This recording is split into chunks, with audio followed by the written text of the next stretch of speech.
Good evening and welcome to SVG-TV News for Monday, November 6, 2017. I am Rochelle Batiste with the details. The role of a pharmacist is not simply to compound and dispense drugs, but about ensuring the quality delivery of health care. That's according to Minister of Health, Wellness and the Environment, Luke Brown, delivering the feature address at the opening of the end-of-year summit hosted by the Caribbean Association of Pharmacists here in St. Vincent and the Grenadines over the weekend. Speaking in relation to the evolution of the pharmaceutical industry here in St. Vincent, Minister Brown said significant changes have been made in relation to the medications provided to the populace, but noted that more must be done to ensure patient care and rights. That you need to be more proactive, more interactive with your patients and embrace your role within the whole scheme of providing healthcare services in this country and in your respective jurisdictions. Now, we live in an era where there ought to be, properly speaking, a lot more emphasis on patient rights, patient autonomy, and in general, a focus on the interests of patients. And in this modern healthcare context, we understand the important function that could be played by professional organizations like the St. Vincent and Grenadines Pharmaceutical Association and professional regional organizations like the Caribbean Association of Pharmacists. Such as the Caribbean Association of Pharmacy play an important role in ensuring that pharmacists are the best they can be. Providing continuing medical education, and as I understand it, the CPA journal is the only scientific journal for review in the Caribbean, and you are responsive to matters of public policy, in that I hear that there was a recent discussion about medical marijuana. And you know that there's an ongoing conversation in the Caribbean now about that, and I hope that the conversation reaches a sufficient point of maturity and is therefore able to bear fruit in one way or another. And then you help to indicate career opportunities for membership and empower professionals. Now, clearly, based on your history, you are well established in the Caribbean. The Caribbean Association of Pharmacists is now 41 years old, having been established in 1976. And at 41 years old, you have some 700 or so members. And I think that that is something to celebrate. Minister Brown expressed elation in the capability of local pharmacists, adding that it is his hope that similar capacity boosting activities are held for other healthcare professionals. In consideration of the important role and function that these pharmacists play, we look forward to even a further strengthening of the institutional and organizational apparatus that is used for the delivery of care in this respect.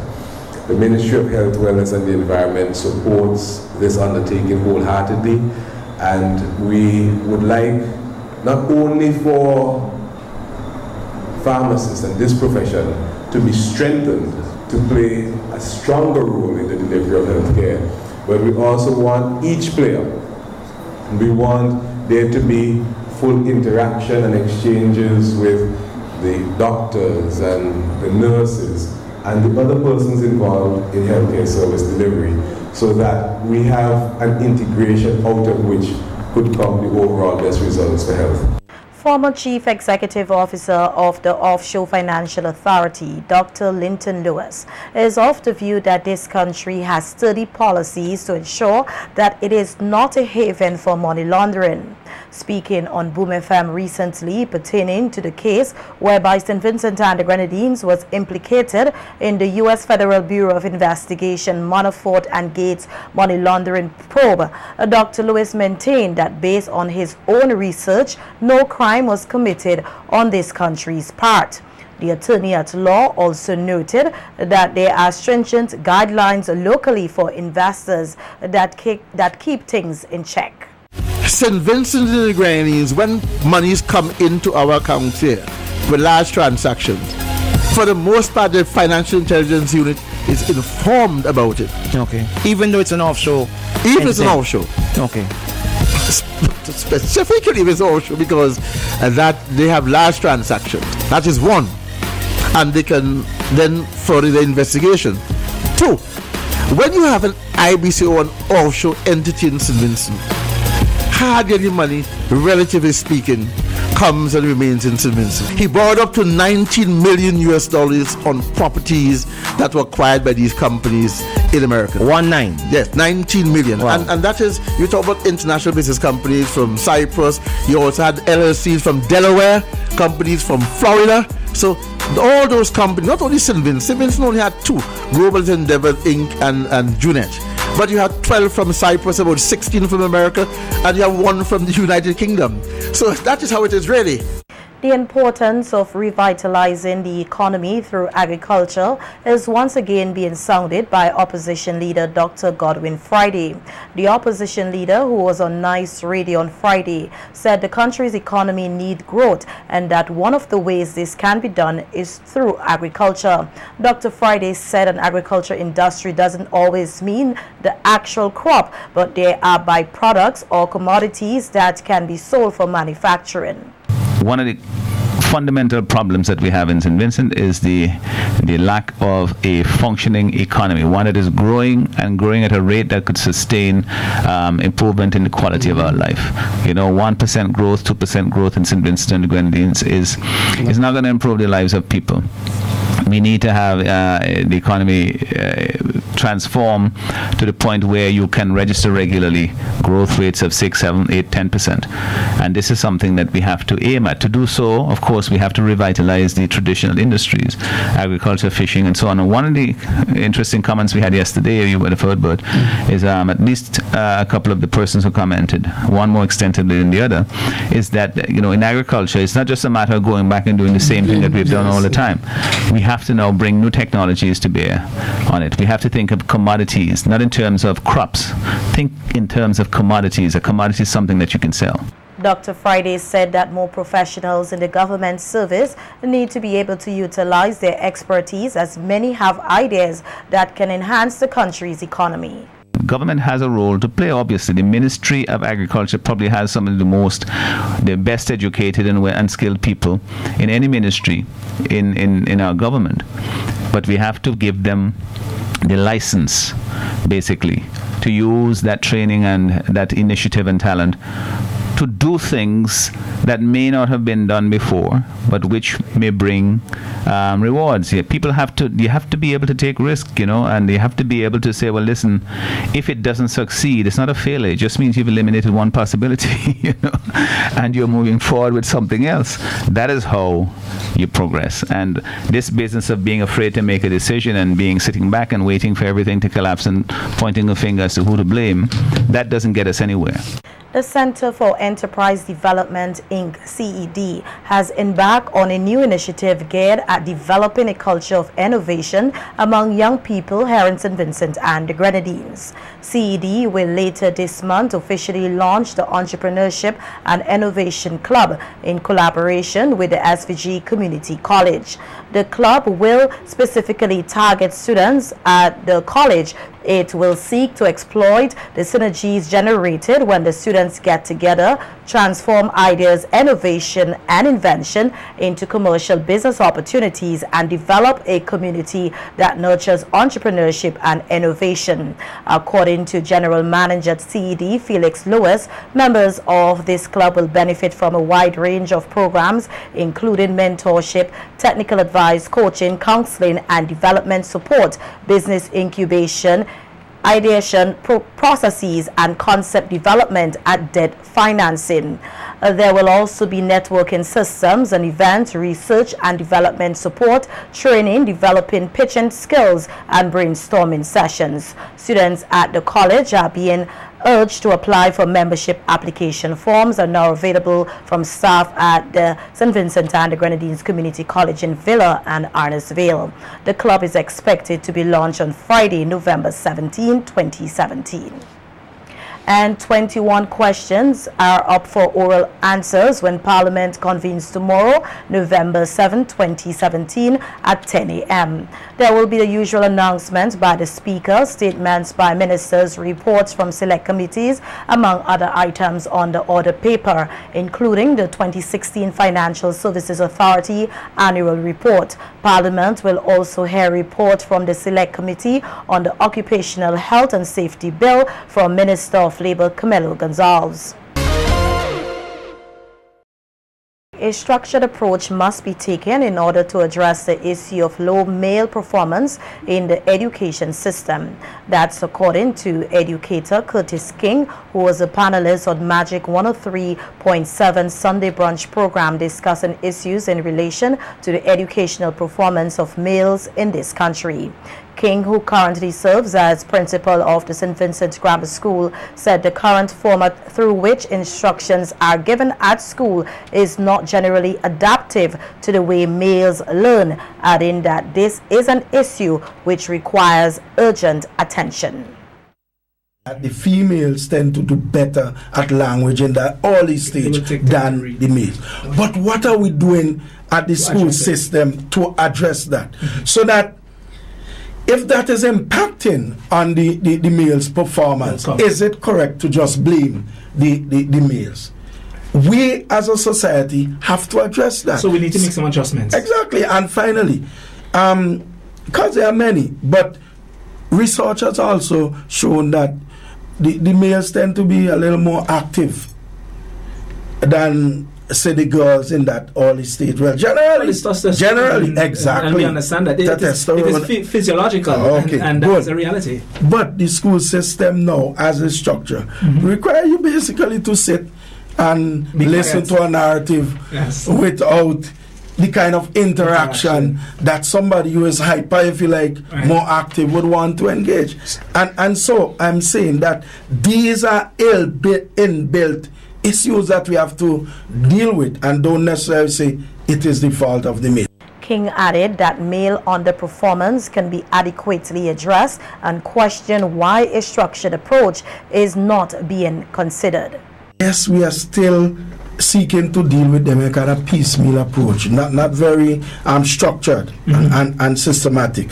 You take, for example, we have moved to address the issue of getting our children relatively well prepared to enter the primary school system. We are now promoting what you call it, early childhood education. My fear is, knowing what we know about the differences between the sexes, are we training, even at that early level at the preschool, to take into consideration these issues? Are we doing so? And when we look again at the primary system, again, we know what the problem is. But what are the kind of strategies we are employing? Can you say that strategy A is linked to dealing with problem B? So that the educators said there are examples of males who do exceptionally well, and that these examples must be examined to know why others are not performing at the same level. And last, I just want to say, even though you have these things, though, one have to look at how some males make that adjustment to achieve within that structure, while others might not be good at making that adjustment. So where I'm going to deal with responsibility, I would say that some males are able to make the adjustment to ensure that they achieve. Others are not so good at making that adjustment, because we have the success stories all over. And Parliamentary Secretary in the Ministry of Education, Deborah Charles, said there is a dependency by the government on the nation's human resources to ensure that SVG becomes even more developed in the future. Speaking at a recent handing over ceremony of $500 to successful students in the 2017 CSEC Cape and Associate Degree examinations, Charles said the journey for the students is far from over, pointing out that the government, through the various incentive to reward students for their performance, expects them to do their best in the future to contribute to national development. At this point, to take a check. Think of this as the beginning of another phase, of another chapter in your educational pursuit. You are going on to bigger things. You are going on to develop yourselves and ultimately your country, St. Vincent and the Grenadines. We are depending on you, this generation, to work diligently to ensure that St. Vincent and the Grenadines become a developed country in the not too distant future. We don't have oil, we don't have wealth, we don't have any of those minerals that the other countries have, but we have you. You are our resource. And we're hoping that when we reward you for what you do, you would in turn think of how you have been rewarded and how you can seek to reward this little country or this little rock on which we all must live. Quoting the great Martin Luther King, Charles further encouraged the awardees to always push to achieve greatness. And he said, you may want to become the sun, but it might be difficult for you to do that. You can only accomplish being the star. And if you cannot be the star, simply be you. But do not allow anyone, not even me, not even your parents, not even your teachers, to dissuade you from becoming what you want to be. He says, if in your pursuit you can't run, then walk. If you can't walk, crawl. But whatever you do, get there. Be the person you want to be, and St. Vincent would be a better place for it. Aiming to develop the culinary skills and knowledge of all participants, the Ali's Culinary Arts class has over the past 4 years paved the way for many aspiring chefs and cooks here in St. Vincent and the Grenadines. On Saturday, November 4th, 19 participants gained their chef's code as they graduated from the second advanced level course offered by the school for this year. Nikita Tony tells us more about Saturday's graduation ceremony in this report. 19 aspiring chefs were last Saturday, November 4th, presented with certificates of participation as they graduated from the Ali's Culinary Arts class at a ceremony held at the Kingstown Technical Institute, KTI.